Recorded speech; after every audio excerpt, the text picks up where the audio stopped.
And here I was last night, foolishly thinking positively, believing that an 80% vaccination with over 90% of COVID antibodies in adults could be brave enough to deal with a virus that now has an infection fatality rate not all that dissimilar to the winter flu.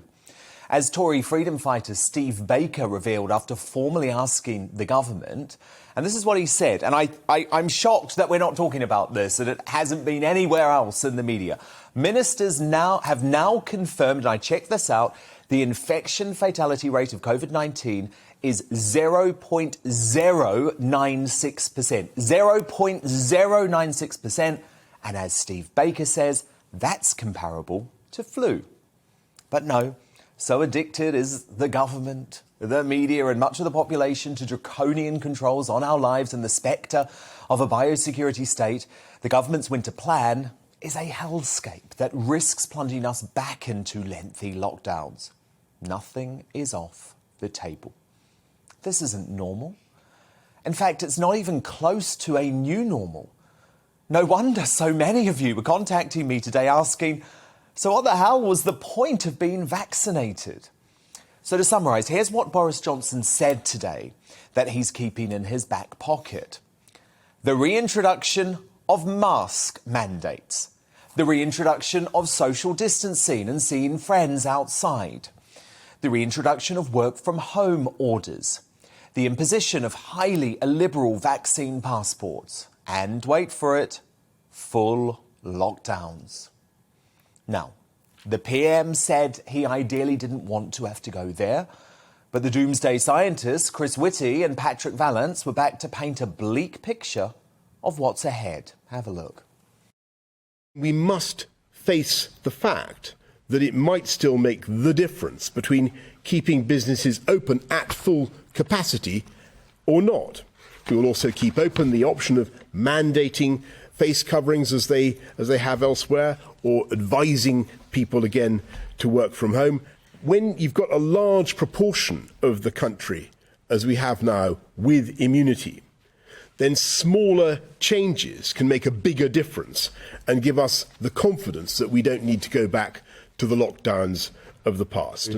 The Delta variant is a very bad variant. I mean, let's be very clear, it's a very bad variant, and that's the reason we've had such trouble in the last year, as every country around the world.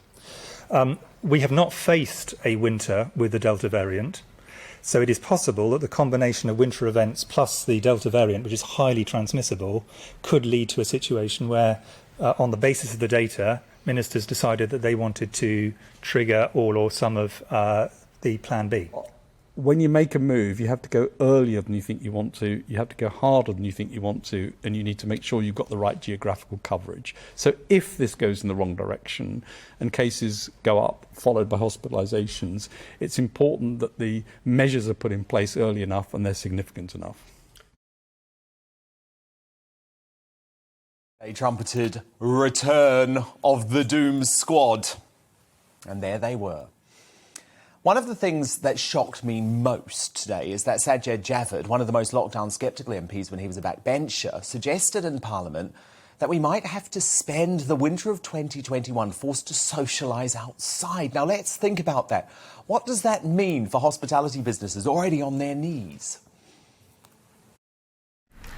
Our plan also sets out a number of changes we can all make to our daily routines, like meeting outdoors where possible, or if you need to be indoors, trying to let in fresh air, wearing a face mask in crowded and enclosed spaces, where you can come into contact with people that you don't normally meet.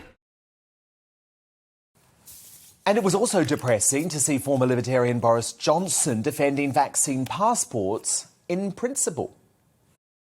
COVID certification and vaccine passports, as it were. I really do defend these in principle. I think it was right to set out in July that we could go forward. But at present, we don't think it's necessary to proceed on that basis. We think that's the right balance given where the data is now.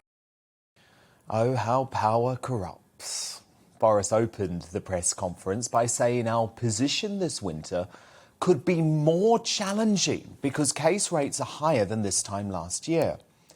But surely that fundamentally mischaracterises how we are going to try and control a virus that is inevitably going to become endemic. It's deeply depressing to me that the way our political and media class continues to speak about COVID is steeped in fear and in terror. A key plank of freedom is living without the uncertainty that your God-given freedom will be taken away by the government at any moment through no fault of your own. But sadly, it appears that's how the government intends for us to exist, for at least another 6 months anyway.